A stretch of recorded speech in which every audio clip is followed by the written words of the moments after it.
এইমাত্র ঘূর্ণিঝড় আসানাকে নিয়ে বড় আপডেট দিল আলিপুর আবহাওয়া দপ্তর। বন্ধুরা, আগেই আপনাদেরকে বলেছিলাম যে এই জুলাই মাসেই ঘূর্ণিঝড়ের সম্ভাবনা রয়েছে বঙ্গোপসাগরে।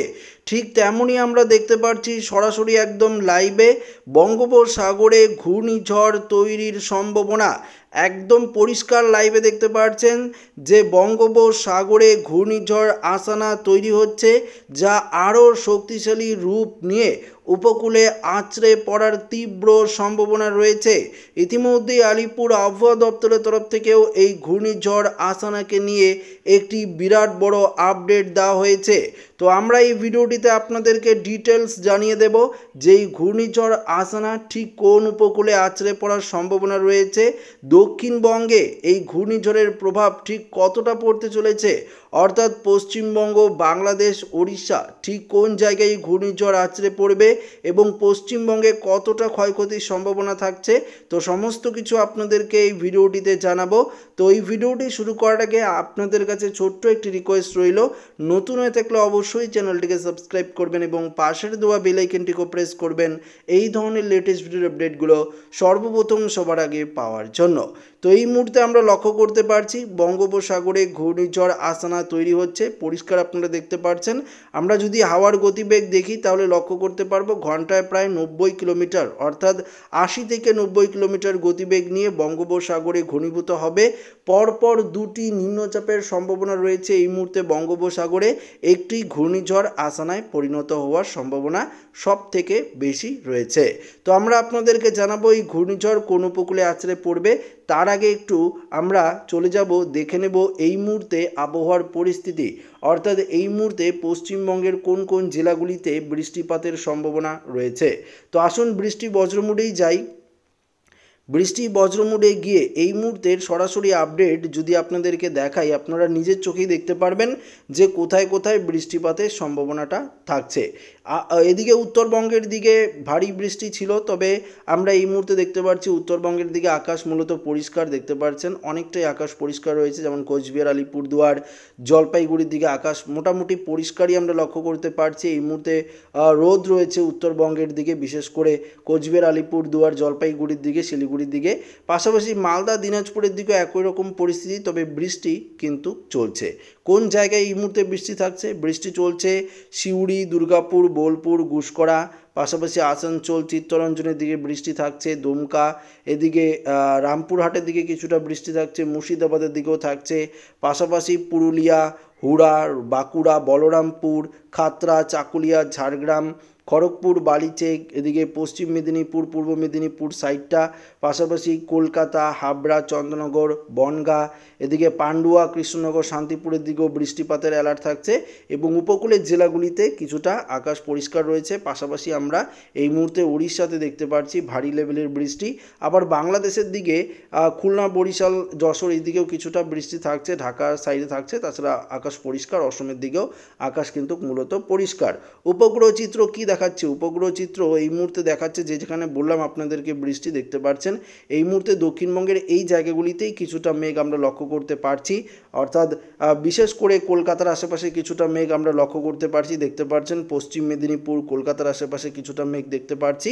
তবে উত্তরের দিকেও আমরা আকাশ কিন্তু মূলত পরিষ্কারই দেখতে পাচ্ছি, বাংলাদেশের দিকেও পরিষ্কার, ত্রিপুরার দিকেও পরিষ্কার এবং অসমের দিকেও মূলত আকাশ আমরা পরিষ্কারই লক্ষ্য করতে পারছি। একদম সরাসরি আপডেট আপনাদের সামনে কিন্তু নিয়ে এসেছি, একদম পরিষ্কার আপনারা দেখতে পাচ্ছেন উপগ্রহ চিত্রের পরিস্থিতি এবং বৃষ্টি বজ্রমুট করেও আপনাদেরকে দেখালাম। আমরা রাতের যদি দেখি বৃষ্টিপাতের সম্ভাবনা থাকছে কি না সেটাও আপনাদেরকে জানিয়ে দিতে পারবো। রাতের দিকে যদি আমরা দেখি, ধরুন 7টা 8টার দিকে যদি দেখি, দক্ষিণবঙ্গে বৃষ্টি থাকছে না। উত্তরের দার্জিলিং, কালিম্পং, শিলিগুড়ির দিকে কিছুটা বৃষ্টি রাতের দিকে হলেও হতে পারে। তাছাড়া আমরা সেভাবে দেখতে পাচ্ছি না। অসমের দিকেও কিছুটা বৃষ্টি থাকছে, মাঝরাতের দিকে অসমে বৃষ্টি থাকছে, আমরা বিশেষ করে দেখতে পাচ্ছি 12টা 1টার দিকে। বাংলাদেশের সিলেট, রংপুরের দিকে, ময়মনসিংহের দিকে কিছুটা বৃষ্টি মাঝরাতের দিকে হওয়ার সম্ভাবনা। তাছাড়া দক্ষিণবঙ্গের উপকূলের জেলাগুলিতে মাঝরাতের দিকে হালকা পশলা ছিটেফোঁটা বৃষ্টি হতে পারে।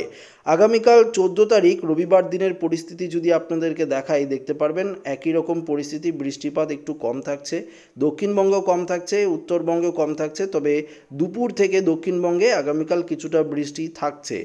তবে উত্তরবঙ্গে কমই থাকছে বৃষ্টিপাত। পাশাপাশি 15 তারিখে যদি আমরা দেখি, 15 তারিখেও একই রকম পরিস্থিতি লক্ষ্য করতে পারবেন। বঙ্গোপসাগরে 15 তারিখে একটি ঘূর্ণাবর্ত আমরা লক্ষ্য করতে পারবো, যেটি নিম্নচাপে পরিণত হওয়ার সম্ভাবনা থাকছে। তবে এই ঘূর্ণাবর্ত ঘূর্ণিঝড়ে পরিণত হওয়ার সম্ভাবনা অনেকটাই কম থাকছে।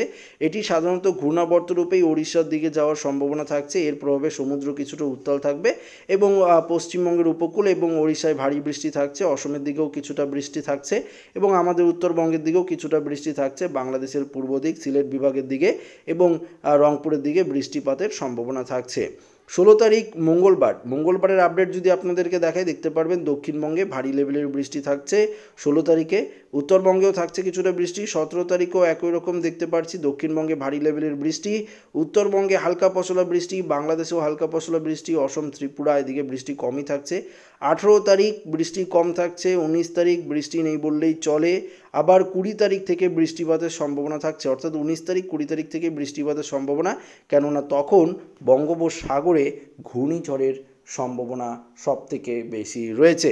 আমরা পরিষ্কার একদম লাইভে দেখাচ্ছি আপনাদেরকে, দেখতে পাচ্ছেন বঙ্গোপসাগরে গভীর নিম্নচাপ ঘূর্ণিঝড়ে কিন্তু পরিণত হওয়ার সম্ভাবনা থাকছে।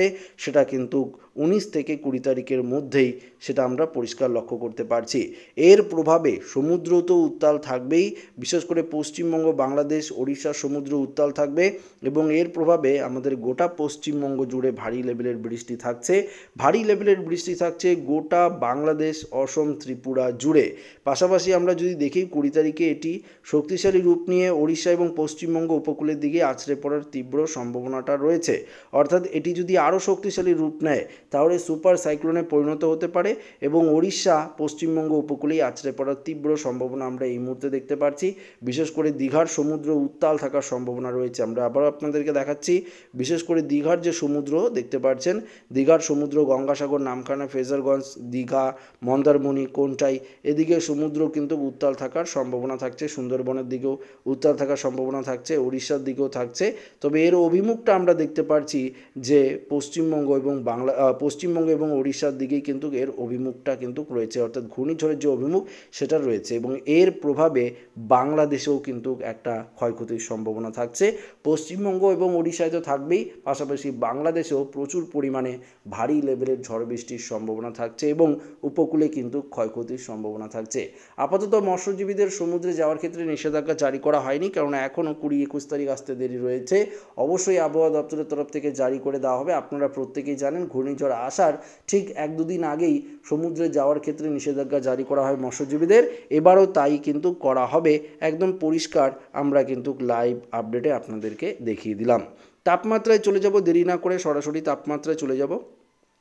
আজকে কত ডিগ্রি তাপমাত্রা রয়েছে? আজকে দক্ষিণবঙ্গের তাপমাত্রা যদি দেখি, বিশেষ করে কলকাতার দিকে দেখতে পারবেন 30-31 ডিগ্রি, হাওড়া হুগলি 31-32 ডিগ্রি, পশ্চিম মেদিনীপুরের দিকেও 28-29 ডিগ্রি রয়েছে, পুরুলিয়ার দিকে 32, বাঁকুড়া, দুর্গাপুর, বর্ধমান 32, নদিয়ার দিকে আমরা 30-31-32 দেখতে পাচ্ছি, বা এদিকে মুর্শিদাবাদের দিকেও দেখতে পাচ্ছি 32 ডিগ্রি, বীরভূমের দিকে দুমকা, সিউড়ি, নলহাটি 32 ডিগ্রি রয়েছে, আসানসোল, চিত্তরঞ্জনের দিকে 31-32, মালদায় আবার 34, দিনাজপুরে 34, কোচবিহারে 32 থেকে 33 ডিগ্রি সেলসিয়াস তাপমাত্রা, আলিপুরদুয়ারেও তাই। এই মুহূর্তে জলপাইগুড়ির তাপমাত্রা 32, শিলিগুড়ির তাপমাত্রা 32, অর্থাৎ উত্তরবঙ্গ দক্ষিণবঙ্গের পরিস্থিতি একই রকম রয়েছে তাপমাত্রার দিক থেকে। পাশাপাশি চলে যাব অসমে, গুয়াহাটি, গোয়ালপাড়া, তেজপুর এদিকেও 32-33 ডিগ্রি রয়েছে। এদিকে বাংলাদেশের সিলেট, ময়মনসিংহ, ঢাকা, কুমিল্লা এদিকেও 32-33, খুলনা, বরিশাল 30 ডিগ্রি, রাজশাহী, মেরপুর 32, এদিকে কালাই, রংপুরের দিকেও 33 ডিগ্রি রয়েছে। এদিকে ত্রিপুরার দিকেও তাপমাত্রা 32-33 ডিগ্রির মধ্যেই আমরা লক্ষ্য করতে পারছি। তো পরিষ্কার বুঝতে পারছেন যে তাপমাত্রার ক্ষেত্রেও একটা বড়সড় পরিবর্তন আপনারা লক্ষ্য করতে পারছেন এবং ঘূর্ণিঝড়ের যে আপডেট ছিল সেটা কিন্তু আপনাদেরকে দেখিয়ে দিলাম। এবার বুঝতেই পারছেন যে বঙ্গোপসাগরে তৈরি হচ্ছে একটি ঘূর্ণিঝড় যার নাম হবে আসানা, সেটি উড়িষ্যা এবং পশ্চিমবঙ্গ উপকূলেই কিন্তু এগিয়ে আসছে। তবে দেখার বিষয়, ঘূর্ণিঝড় তার অভিমুখ পরিবর্তন করে, গতিপথ পরিবর্তন করে, প্রতিনিয়ত আপডেট আপনারা পাবেনই আমাদের এই চ্যানেলে। তো এই ভিডিওটি এখানে শেষ করছি। ভালো লাগলে লাইক করবেন, বন্ধুদের সাথে শেয়ার করবেন, নতুন হয়ে থাকলে চ্যানেলটিকে সাবস্ক্রাইব করবেন। ধন্যবাদ।